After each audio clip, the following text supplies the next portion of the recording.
अब सभी को जय मसीह। और आज हम पढ़ेंगे पहला थिस्सलुनीकियों के 5 ये कैसे पढ़ेंगे। पर हे भाइयों, इसका प्रयोजन नहीं कि समय और काल के विषय में तुम्हारे पास कुछ लिखा जाए, क्योंकि तुम आप ही ठीक जानते हो कि जैसा रात को चोर आता वैसा ही प्रभु का दिन आने वाला है। जब लोग कहते होंगे कुशल है और कुछ भय नहीं, तो उन पर एकाएक विनाश आ पड़ेगा। जिस प्रकार गर्भवती पर पीड़ा और वे किसी रीति से ना बचेंगे। पर हे भाई, तुम तो अंधकार में नहीं हो कि वे दिन तुम पर चोर के समान आ पड़े, क्योंकि तुम सब ज्योति की संतान हो और दिन की संतान हो। हम ना रात के ना अंधकार के हैं, इसलिए तुम दूसरों के समान सुत ना रहो, पर जागते और सावधान रहो। हालेलुया। हम प्रार्थना करें। धन्यवाद मेरे परमेश्वर पिता प्रभु जी, आज की वचन आज की कलाम से पिता हमारी से बातें कर, अपनी बुद्धि अपना ज्ञान अपनी समझ दे मेरे पिता। आज का वचन प्रभु सभी के जीवन में 100 गुना फलाए प्रभु जी, आज से फलवंत होने पाए पिता। और प्रभु मैं प्रार्थना करता हरी के लिए प्रभु, आज से ये प्रार्थना वचन मजबूत बने पिता आपके परमेश्वर, क्योंकि आपने कहा कि तुम सोते ना रहो लेकिन जागते रहो। का पिता हर व्यक्ति प्रार्थना में जगने पाए और पिता तेरे पवित्रता में तेरे राज्य की वारिस बनने होने दे प्रभु। पवित्र आत्मा सौंपते आप मेरे मुख सो कर बोले मेरे परमेश्वर पिता। ये प्रार्थना दुआ यीशु तेरे मीठे मधुर नाम से मांगते हैं, आमीन। तो मेरे अजीजों, जब प्रभु यीशु मसीह स्वर्ग की ओर उठा लिया गया, तब वो उसके चेले और बहुत सारे जो गांव के जो लोग थे वो प्रभु यीशु मसीह को जाते हुए देखकर ताक रहे थे स्वर्ग की ओर। तब स्वर्ग से दूत आया और कहा कि तुम क्या देख रहे हो।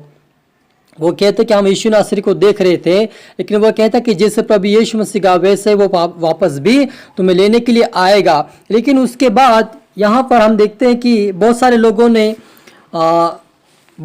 ने भी पूछा पौलुस से कि प्रभु यीशु मसीह का आना कैसा होगा।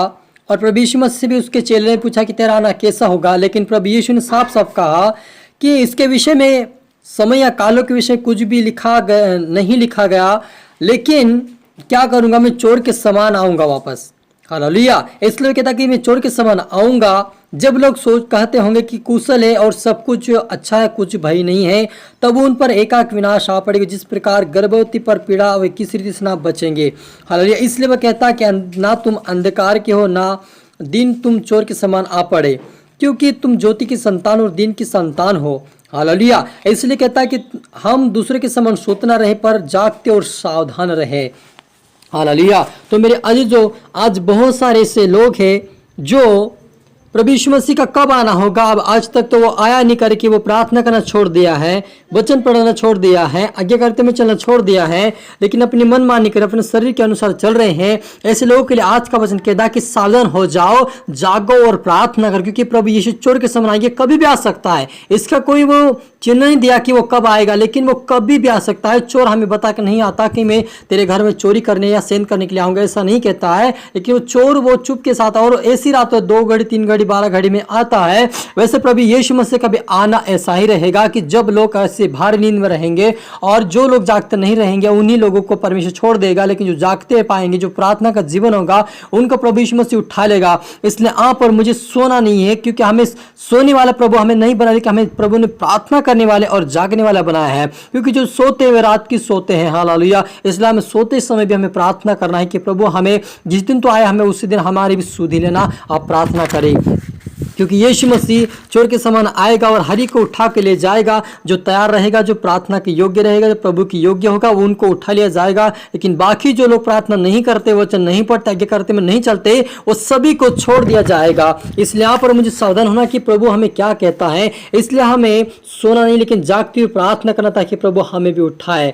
हालेलुया। क्योंकि मेरे अजीजों, बहुत सारे लोग सोचते कि प्रभु यीशु मसीह आज तक तो नहीं आया, कैसे आ सकता, वो आज तक तो नहीं आया और ना उसके कोई चिन्ह दिखाई दे। लेकिन प्रभु ने कहा कि साफ साफ जब हम तैयार नहीं है तो हम कैसे उठाएगा वो। हालेलुया। आज बहुत सारे लोग आज्ञा करते में नहीं है, जैसे चल रहे वैसे चल रहे हैं, कोई आज्ञा नहीं मानता है, लड़ाई झगड़े कर रहे, वे विचार कर रहे, बुराई कर रहे, कुछ भी जो गलत शरीर के अनुसार चल रहे हैं। लेकिन प्रभु के डर में कोई भी नहीं है। आज संसार के डर में हर कोई व्यक्ति कहता है कि मुझे ये बोलेगा, मुझे वो करेगा, मुझे ये बोलेगा, ये मुझे ये मार डालेगा, मुझे वो मारे, कहीं ना कहीं संसार के डर में पड़ा हुआ है। लेकिन ये नहीं सोचता कि मुझे प्रभु देख रहा है, उसके सामने यदि प्रार्थना नहीं करूंगा तो मैं निर्दोष नहीं ठहरूंगा, वो सोचता नहीं है। लेकिन वो दुनिया के डर में पड़े हुए हैं, और ऐसे लोगों को परमेश्वर अपने स्वर्गीय राज्य में प्रवेश नहीं कराएगा। क्योंकि जो लोग लोगों से डरते हैं लेकिन परमेश्वर से नहीं डरते, वे लोग सब कुछ बाहर, क्योंकि प्रभु यीशु ने साफ साफ कहा प्रकाशित वाक्य 22 अध्याय के अंदर, उसने कहा कि झूठ के चाहने वाले कभी स्वर्गीय राज्य में प्रवेश नहीं कर सकते, लेकिन सभी झूठ के चाहने वाले बाहर रहेंगे। यानी जो लोग झूठ बोल रहे हैं, परमेश्वर के दास से बोल रहे कि हम प्रार्थना करते हैं, हम वचन पढ़ते हैं, लेकिन वो घर पे जाकर प्रार्थना नहीं करते, भूल जाते हैं, 8 दिन में आते हैं और बैठ जाते हैं और भूल जाते हैं, ऐसे लोगों को परमेश्वर कहता है कि तुमने झूठ बोला है। ऐसे लोगों को परमेश्वर निर्दोष नहीं छोड़ेगा, उनके ऊपर दोष लगाएगा कि उन्होंने प्रार्थना नहीं किया, वचन पढ़े इसलिए छोड़ दिए जाएंगे। लेकिन जो प्रार्थना करेगा, जो वचन पढ़ेगा, रात दिन मेहनत करेगा, उनका परमेश्वर अपने स्वर्ग में उठा लेगा। इसलिए आप और मुझे मेहनत करना है, प्रार्थना करना, वचन पढ़ना, ताकि परमेश्वर के राज्य में प्रवेश करे। हाल प्रार्थना करें। धन्यवाद मेरे परमेश्वर पिता, मेरी सेनाओं की यहोवा परमेश्वर पिता, प्रभु आज जितने देख रहे सुन रहे प्रभु, आज के वचन आशीष होने पाए मेरे पिता।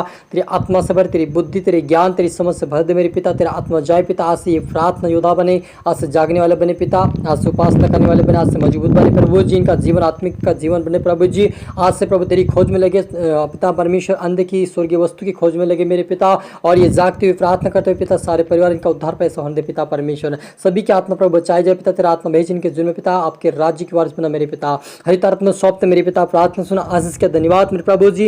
ये प्रार्थना दुआ यीशु तेरे मीठे मधुर नाम से मांगते हैं, आमीन। आप सभी को गॉड ब्लेस यू, और अगली वीडियो मिलते सबको जय मसीह की। और इस वीडियो को शेयर करें, लाइक करें, प्रभु आप सबको आशीष दे।